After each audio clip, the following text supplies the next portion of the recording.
Hello there. Welcome to the Saroy channel, wherever you are in the world, and so much love to each and every one of you. How are you doing? I hope you're doing remarkably well, and I do enjoy hearing from you. I love hearing the different concoctions you like to drink. It's fascinating. It's incredible how many different drink choices that we have out there, from Irish coffee to Earl Grey tea to soda. It goes on forever, so let me know what you drink. And before we get started, don't forget to subscribe to the channel, click your notification bell and the thumbs up, and let's get started with tonight's story. Dear Sarah, and all your lovely listeners, my name is Taylor, and I'm from Oregon, which is in the Pacific Northwest region of the United States, where I grew up on my grandmother's hops farm, as when I was about 8 years old, both my parents were tragically killed when a drunk truck driver ploughed into my parents' car, killing them on impact in a head-on collision that literally was to shatter my life into hundreds of pieces, but much was done on my grandmother's part to glue those pieces together again, which she did with masterful precision. My grandmother at the time, who'd been recently widowed, recalled the day with crystal clear clarity, because she had sensed earlier on in the afternoon, with a powerful intuition and almost psychic discernment, that something quite terrible or catastrophic was about to happen later on that night. I don't know how to describe the intimidating feeling, she told me, but I did have an overwhelming sense of impending doom and dread that hung over me the entire day like a dark, menacing, ominous thundercloud. It was as real as perceiving that there might be rain in the evening, because you can almost smell and feel it in the air. You know it's coming, and it usually does. That was how this perception was for me. But it wasn't pleasant, and my stomach was twisted into knots, and I was unable to eat all day. Later in the evening, when the phone rang, I just knew that your mother was dead. I remember answering the phone and saying, "When did it happen?" And the voice on the other end of the phone sounded heartily relieved, as they assumed that someone else had informed me about your mother's death. So they were very shocked that I just knew she had died, but not in the manner of how it had actually transpired or come about. "But how could you know, Granny?" I asked. "I'm not sure," she said. "Maybe it's a bond between a mother and daughter, who knows? But I just knew she was gone." You would think that my grandmother would be filled with resentment and rage, given that the drunk driver had killed her only beloved daughter and her precious son-in-law. But my grandmother was so filled with compassion and forgiveness for the young man who had accidentally killed her loved ones, because she believed emphatically that behind every story was another story, and that nothing ever was just black or white or plain sailing. I remember she shocked many of our relatives by insisting on visiting the truck driver in prison, and had subsequently learnt that he had a sad story of his own to relate. For 6 long years spent as a long-haul truck driver, he had worked tirelessly hauling freights of cargo all over North America, doing a job he hated and despised, in order to provide for his wife and the children that they both intended to have together in the future. In a trice, his dreams were soon to be crushed and smashed to smithereens, and there was no hope on the horizon that was promising enough to repair the damage. I understood that his wife was his childhood sweetheart, and he would have walked the ends of the earth for her, as he loved and adored her so much. One day he decided to surprise his wife for their anniversary, and armed with a huge bouquet of red roses and a bottle of the finest French champagne, he had returned home early in the evening and crept stealthily into the house, using the spare key. He tiptoed quietly up the stairs towards the bedroom door. He paused for a moment, standing very still, and smiled as he heard his pretty wife's musical laugh. Then after a moment he heard the deep sound of a man's voice, and he quickly froze to the spot and peeked through the crack of the bedroom door. He could see his wife's physical shape buried beneath a duvet cover, locked in another man's arms, and he could see a trail of the remnants of their clothing lying across the floor in heaps. He had seen enough. Too much for his eyes to bear. Too much to comprehend about what had transpired between the two of them, for his imagination did not want to engage in such pollutant graphic imagery, for it was as raw as a huge blow to the lower guts. In that moment, it was like his world came crumbling down, as the reality of what had transpired hit him hard like a bucket of ice-cold water being flung over his head, and the beauty of his once pristine, almost perfect relationship was completely soiled and tarnished like red wine on a meticulous cream carpet. Despite the brutal unkindness of what he had just witnessed, he reacted with composure and dignity, and quietly turned around and cautiously slipped out of the house, making sure not to be seen by his cheating wife. In this moment he described to my grandmother that he felt as if his wife had torn out his heart and ripped it into pieces, and in seconds his dreams, hopes, and aspirations for their future together blew up in a whiff of smoke.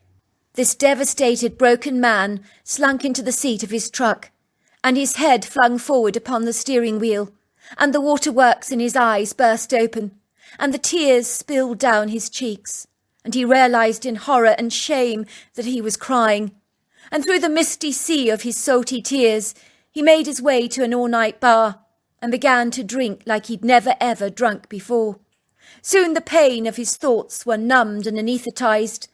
Eventually, hardly being able to stand up straight, he had staggered out of the bar, so plastered that in his drunken stupor he had climbed back into his truck.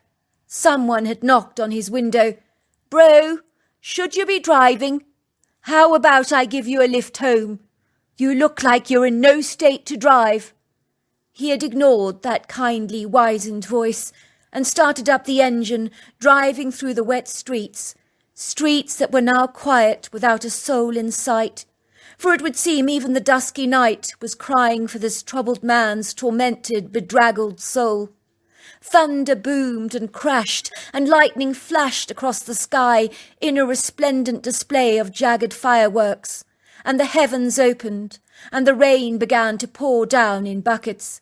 He vaguely remembers the efficient windscreen wipers working vigorously to brush away the sorrowful, heavy tears of Mother Earth. But after that, he barely recalls what transpired next. He thinks he may have blacked out for a moment, but indeed that is all it takes for his whole life to be irrevocably shaken apart and turned upside down, for it only takes a single second for things that are done to never be undone. In that appalling, loathsome moment, he had plunged his truck into my mother and father, and he felt the violent smash of the devastating and tragic impact as my parents' car somersaulted into the air and came thundering and crashing violently to the ground, buckling before his very eyes into a tiny congealed heap. And he describes the car folding, bending and curling as easily as a crushed Coke can in your hands. In a trice, through the falling raindrops on his windscreen, he discerned yellow, red and blue lights flashing from ambulances, police and fire brigade, and the jaws of life were being employed to open a car that was so crushed up it resembled a tight, clammed-up mussel shell. Then he heard the toxic, terrifying words that nobody wants to hear from the fire chief: "All lives extinct." And after that, he completely blacked out, only to discover himself locked up in a police cell the following morning. My grandmother regularly went to visit Peter Berger, well, that was his name, during his incarceration, and they became firm friends. And thanks to my grandmother's persuasive, positive influence over the judge, he served a short prison sentence. "You are a lucky man, Peter Berger," the judge had said. "Make sure you make a fresh start to your life." Yet despite everything, Peter was a broken man, riddled with guilt over having killed 2 young people, and very aggrieved over the irredeemable state of his crumbled, ruptured marriage that had tragically ended in divorce, and his wife was none the wiser as to why he wanted to call it quits on their marriage. My mother described Peter Berger as like a bird with a broken wing that had lost all hope and faith in his life, and on several occasions he had tried to hang himself in moments when the gravity of what he had done weighed so heavily upon his soul. My grandmother said to him, "Peter, you need to forgive yourself for what happened, for we have all done things in this life we regret. Please don't let this accident define you. Don't let it take your life as it has taken my daughter and son-in-law. If it takes you as well, then it will really be a travesty. It'll be like a mother eagle who has 3 young eaglets in her nest, but times are lean and the birds are fighting to survive, but 2 must perish, for nature can be hard and cruel. How much more devastated will the mother eagle be if the final last bird gives up and dies? You are that last final bird, Peter, so please don't give up. My grandmother had taken Peter under her wing, treating him like a son, as she refused to see another life ruined by that tragic accident, and she gave Peter the role as farm manager on our farm to take over from my grandfather. Peter moved into the spare room in our farmhouse, and he took to farming like a duck to water and was loving his job, as it would seem he found his true calling in life. Before long, he had fallen in love with a local girl called Sandy, and they occupied the 3rd floor of our large colonial farmhouse, and we lived together as one big happy family, as weird as the setup may actually sound, but we were all very happy together, and we loved each other very much, and we may as well have been related by blood, for so strong were the bonds between us all. Growing up as a young boy, I just loved the wide open spaces of the farm, the verdant countryside, the silvery lakes, the flowery meadows, the ubiquitous areas of natural woodland.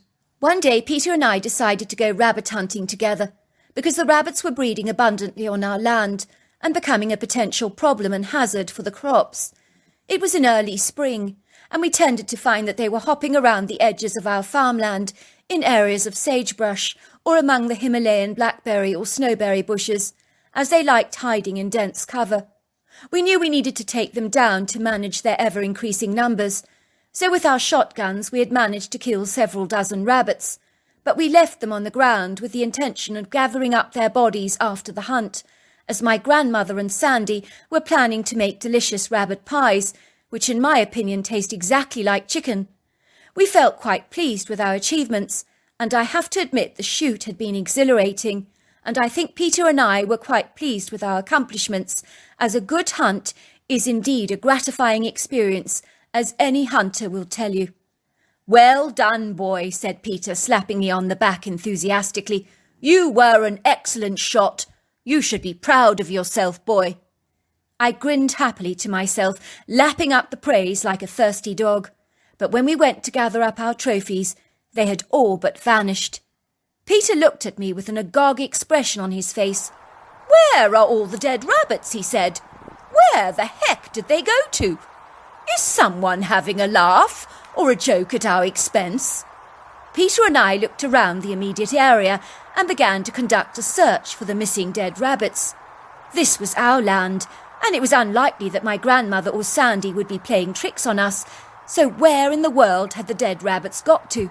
To say that we were completely bewildered and astonished is an understatement, as this was a mystery of note, or an enigmatic situation that we were most determined to resolve, come what may.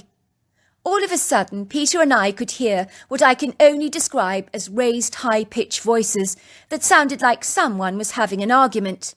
Peter indicated for me to follow him, and we stealthily and cautiously crept through the wood-green that consisted of statuesque white oak trees, flowering pink dogwoods and maple trees that were scattered with a scant display of either orange or yellow blossoms. We tiptoed towards the sounds, darting from one tree to another like American soldiers in military pursuit of an enemy target that we wished to ambush, and for a moment I felt as if I was in a real wartime situation, and I felt inflated by this incredible feeling of importance and pride, as silly as that may sound. I think Peter and I secretly discerned that the voices that we had both heard belonged to the stranger who'd stolen our rabbits, and it would seem we were not wrong about this. But the stranger was not what either of us would have ever have imagined or anticipated in our wildest dreams or biggest imaginings. For there, standing upright on 2 feet, larger than life, was a colossal female Bigfoot and her youngling. I knew at once that these creatures were Bigfoots, because there's been more than enough television documentaries about these creatures, such as Finding Bigfoot and other series like that over the years. While I had thought that such documentaries were exciting and interesting, and that there was a probability that these creatures could in fact be real, never in my wildest dreams did I anticipate or envisage an encounter of my very own. I glanced briefly at Peter to see the expression upon his face, and he was transfixed by amazement, so much so that his eyes had grown like saucers, and his mouth was hanging open like a Venus flytrap, ready to swallow a fly. The youngling was clearly being reprimanded severely by the female, for she was yapping incessantly at him, without even stopping to draw breath, and the language she spoke sounded like a high-pitched form of Mandarin or Chinese. The little critter must have been carrying 15 of our dead rabbits in one overlong arm, and 15 in another, and for some reason the female Bigfoot did not seem impressed with her son, who was avoiding eye contact with her and hanging his head low in shame, as if he knew he was in an awful lot of trouble. If you've ever wondered if Bigfoots have ears, I can assure you they most certainly do. As a mother grabbed her youngling's ear from beneath the layers of long flowing auburn hair from his pyramid-shaped head, and yanked it very hard, and the poor little critter let out a pained cry, almost like an ouch, but it was more like "Ooh! Ooh!" The female then took about 5 of the rabbits from the critter and began pointing towards the sagebrush, and that was when I realised exactly what was going on. The female Bigfoot had told her son to collect a couple of dead rabbits from our chute, so we would possibly not even notice that any were missing. But her youngling had collected all our trophies, and the female Bigfoot was telling him to go and put them right back where he'd found them. I couldn't believe how privileged I was to observe the scene unfold before my very eyes, and the behaviour that they exuded was so human, like it really suppressed any feelings of fear on my part that I possibly should have felt, for indeed these creatures were exceedingly intimidating. I could sense the Bigfoots were very intelligent, but they were also impressive in stature, girth, and weight. At a guess, I would say the female was possibly 7 foot tall and 600 pounds, whilst her youngling was about 4 foot tall and 200 pounds. They both were covered in auburn hair, but only the younger's was a lighter colour than hers was, and they both possessed those typical pyramid-shaped heads and very human faces with deep-set eyes, sloped foreheads and flattened noses. We watched the female shake her head in despair, much like any mother who is exasperated with her kid would do, and we watched her gliding away into the heart of the woods, disappearing from our sight. I must say I could hardly believe what we had seen.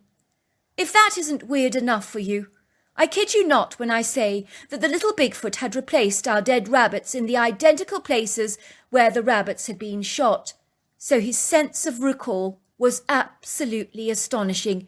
In fact, it blew my mind. I did remember a couple of places where we had shot a rabbit that had not been replaced, and instead of the dead rabbit was a white riverstone, which I would most certainly have overlooked in most circumstances, but on this occasion I knew that they had not previously been there. In every location where there was a missing rabbit was a riverstone, almost like some form of currency for our dead rabbit, and I was secretly rather impressed. As you can imagine, Peter and I couldn't wait to get back to Sandra and my grandmother to tell them what we'd seen, and we were surprised they believed our outlandish story, but they did.